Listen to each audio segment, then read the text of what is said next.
We've always really known, even before science started confirming it, that there is a relationship between hope and health. Not only hope and mental health, but hope and physical health. Hello, I'm Stuart Baskin, pastor of First Presbyterian Church of Tyler, Texas, and this is your daily devotional for Tuesday, November 29th, 2022. Touching again on the Stephen King movie The Shawshank Redemption and the novella on which it is based, there's a line that I've used several times over the years that bears on the relationship between hope and health. As I suggested yesterday, the story centers on a man named Red who is resigned to his fate as a prisoner. In short, he's a man who has no real hope. But after a particular encounter with a fellow prisoner, Andy Dufresne, he learns an important lesson about hope. In the movie, Andy utters this line just before he makes his escape from the prison. But in the novella, it is Red who says the words as he's deciding whether to go to Mexico to reunite with Andy or simply to stay put with no particular direction in life. He says, "And here I am at the Brewster Hotel, technically a fugitive from justice again. Parole violation is my crime. No one's going to throw up a roadblock to catch a criminal wanted on that charge, I guess. Wondering what I should do now.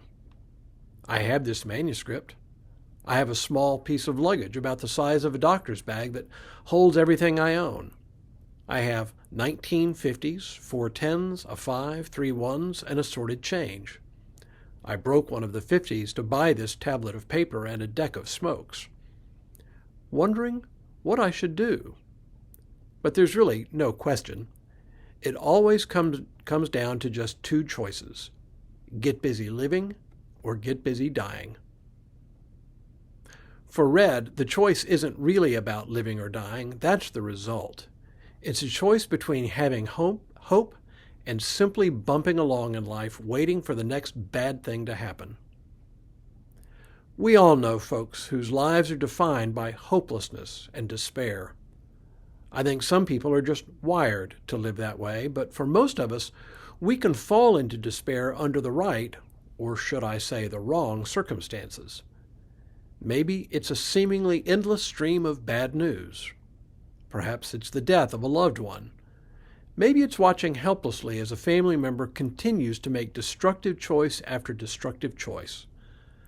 Things like this can suck the hope right out of us and leave us in a funk so deep we cannot see out of it. It leaves us in a state of true clinical depression, and our body begins to feel the effects of our despair. The psalmist knew something of what this was like. "When I kept my silence, my body wasted away through my groaning all day long. For day and night your hand was heavy upon me. My strength was dried up as by the heat of summer. Then I acknowledged my sin to you, and I did not hide my iniquity. I said, I will confess my transgressions to the Lord, and you forgave my guilt of my sin." I choose this passage advisedly. As I've said before, disease isn't caused by sin, and that's not even what I'm talking about today. But in this passage, we see the relationship between the despair that the psalmist has for his transgressions against the Lord and his body wasting away. I have to be totally honest. There is no passage in Scripture that unequivocally connects hope and health, but it is hinted at throughout the pages of the Bible, and this is one of those places. It confirms what we know by experience to be true. Despair and hopelessness frequently have a terrible impact on our physical health.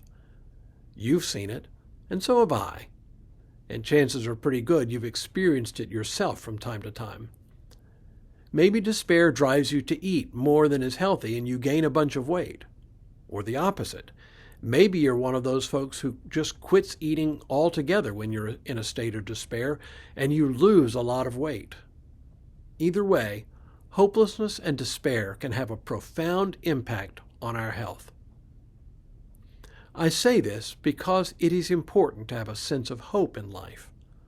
Sometimes it's enough to have something to look forward to.